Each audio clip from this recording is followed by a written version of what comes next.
Hi hello and welcome back to our channel Rekha మీ తెలుగు అమ్మాయి. అందరూ ఎలా ఉన్నారు? బాగున్నారా? నేను కూడా బాగున్నాను అండ్ ఐ హోప్ మీరు కూడా బాగున్నారని, సేఫ్గా ఉన్నారని అనుకుంటున్నాను. ఇది వచ్చేసి ఫ్రైడే మార్నింగ్ అనమాట.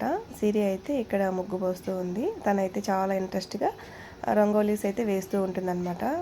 సో ఇక్కడైతే సింపుల్గా ఫ్రైడే ముగ్గు అయితే వేస్తూ ఉంది చూడండి. చాలా సింపుల్ అండి ఇది. సో ఎవరైనా నేర్చుకోవచ్చు ఈజీగా. తెలియని వాళ్ళు ఉంటే నేర్చుకుంటారు కదా అనే ఉద్దేశంతో సింపుల్గా షూట్ అయితే చేశాను. నేనైతే ఇంకా పక్కన కూర్చొని చూస్తూ ఉన్నాను అనమాట.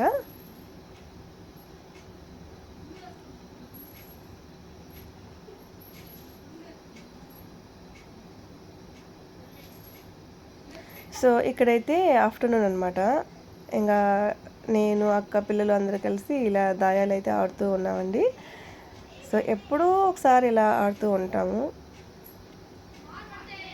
సో చాలా ఫన్నీగా అట్లా నవ్వుకుంటూ అలా ఆడుతూ ఉంటాం అనమాట.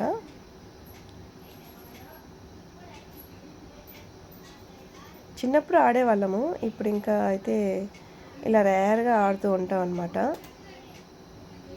ఎలాగో హాలిడేసే కదా, పని అంతా చేసుకొని ఆఫ్టర్నూన్లో ఇలా ఆడుతున్నాం అనమాట.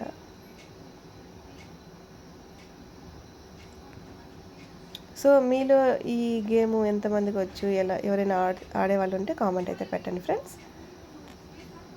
సో మీకు ఇక్కడ ఒక మంచి స్వీట్ రెసిపీ అయితే చూపిస్తాను ఇప్పుడు.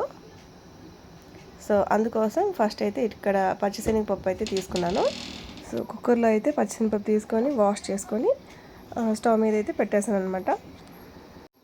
సో అది 4 విజిల్ వచ్చేలోపు మనమైతే ఇక్కడ పిండి అయితే రెడీ చేసుకోవాలన్నమాట బైండింగ్ కోసం.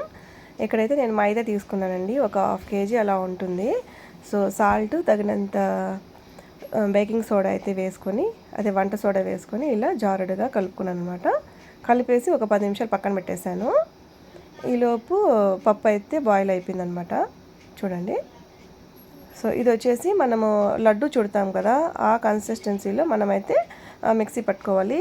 స్వీట్ కోసం బెల్లం అయితే యాడ్ చేసుకొని, అలాగే ఫ్లేవర్ కోసం అయితే యాలకులు కూడా యాడ్ చేసి మిక్సీ పట్టుకోవాలన్నమాట. ఇలాగా వాటిని చిన్న చిన్న బాల్స్ లాగా చుట్టుకోవాలి.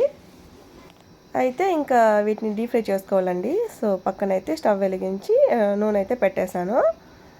సో ఇలాగా మనము ఆల్రెడీ పిండి కలిపెట్టుకున్నాం కదా బైండింగ్ కోసం, అందులో ఈ బాల్స్ అయితే వేసేసేయాలి. సో ఇంతకీ వీటిని ఏమైతే చెప్పలేదు కదా, వీటిని సుగీలు అంటారనమాట.